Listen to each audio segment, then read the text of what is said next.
Today, I'm talking about what you can expect from therapy. I'm really passionate about this topic as someone who is training to be a clinical psychologist. I think it's really important to put the information out there that can help someone make a decision when they're on the fence about whether they might want to go to therapy. So in today's video, I'm going to give you 5 things that you can expect from therapy, and I hope if you're considering therapy that this will help you make an informed decision. After this quick intro, I'll tell you what you need to know. Welcome to Grad Life Grind. If you're new to this channel, thank you for checking it out. And if you're already a subscriber, thanks for being back again. My name is Ariel and I'm a PhD student in clinical psychology. And in this channel, I bring you information about the mental health field and talk about my journey as a PhD student. So it's important for you to know going into therapy for the first time that you should feel comfortable.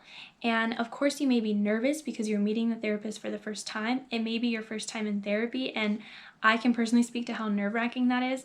So I understand that you might not feel immediately at peace with the therapist or in the therapy room, but keeping in mind that the place where you want to go for therapy or the therapist that you want to work with, you should feel safe there. You should feel safe to talk about things that you might not have told anyone before. And that trust and that relationship does come with time. But knowing this going into your experience with therapy might be helpful. Therapy should be safe. Another thing that you should expect from therapy is a little bit of structure. So everybody does therapy differently, and by everybody I mean every therapist does therapy different. There's so many different styles and evidence-based treatments, different ways to conduct therapy, and depending on what you're going into therapy for, there's different ways that a therapist should navigate that. But you should expect a little bit of structure, and that may vary, like I said, but therapy is not a venting session. It's not a place where you just go in and you talk for 50 minutes straight or 45 minutes straight, and then the therapist just listens. You should expect a little bit of structure, and by structure, I mean the therapist may set an agenda, or they may ask you to help them set an agenda of what you want to accomplish in that session. And typically there's some flexibility in that agenda, but that may be one type of structure to expect. Another thing that you can expect is when you're going maybe off topic, or maybe when your therapist notices that you are activated or something is going on in your voice, in your body, in your face, your therapist may redirect you. And that's okay too, that's why you're there. Your therapist may choose different ways to end the session. Some therapists like to end with a relaxation exercise. Some therapists like to start with a relaxation exercise.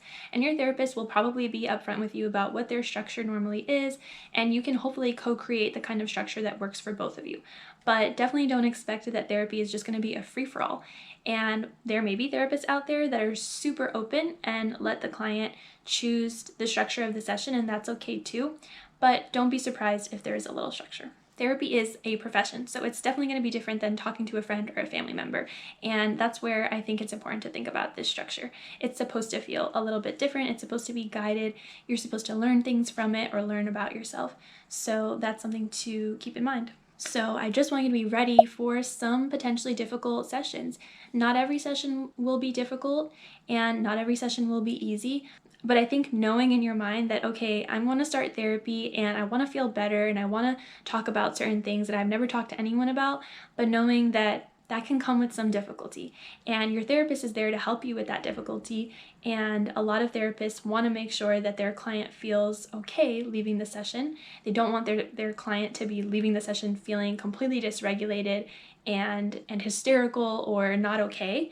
But not every session is going to be easy. It's just not. And I think if you know that going in, it's helpful. One other thing you can expect from therapy are some general policies. And just like the structure, this is going to vary by therapist and by clinic if you're seeing somebody who works with other practitioners. So there's going to be different policies depending on where you go. If you get therapy from a hospital, that's going to be different than getting therapy at a private practice. And if you get therapy at a community mental health center, then that's going to be different from the other two. So there's going to be different policies based on where you're getting that therapy and how your therapist works.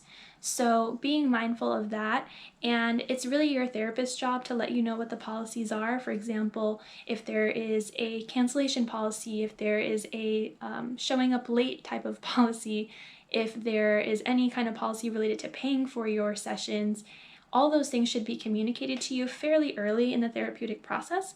And you can expect that your therapist will let you know when there's a change in policies or when they need to take some sort of action. So I'm thinking specifically, as I'm talking about this, I'm thinking about confidentiality. And confidentiality laws vary in different places, so it's really on your therapist to let you know the most current information for your work with them. But there are times where therapists may have to breach confidentiality for various reasons, for your safety or for the safety of others, and those policies are really important to hear from your therapist, understand them, so that you're not caught by surprise by anything during the therapeutic process. But if you're going to therapy, expect that there will be some policies. Some of them are going to be just like you're seeing any other type of doctor or medical professional, and some of the policies are going to be a little bit unique to the therapy experience, but just keeping all that in mind as you make your decision about therapy. Finally, the last thing that you should be aware of if you are thinking about going to therapy is that therapy takes work outside of the therapy room.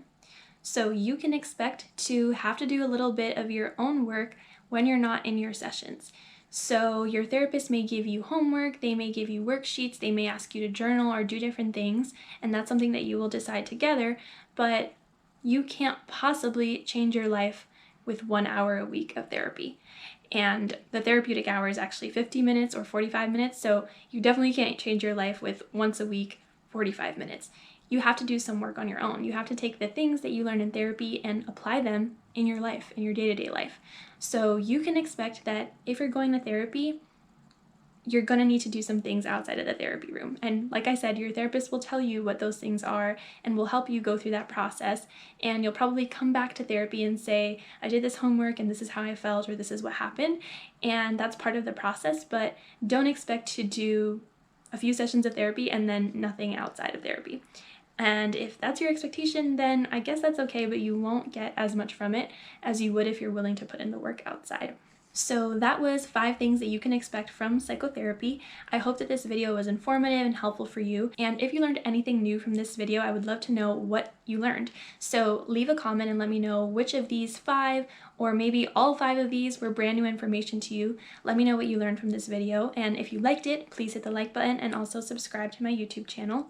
And if you're looking to support Grad Life Grind in any way, then there will be a link in the description for this video for my merchandise. I sell Grad Life Grind merch now. We have t-shirts, we have sweatshirts, we have stickers, and a lot of other great things.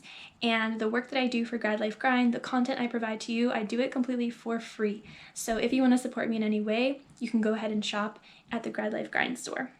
Thanks so much for watching this video. My name is Ariel. My goal is to inform you, to inspire you, to spark an interest in you, and hopefully also entertain you. I hope you'll be back soon.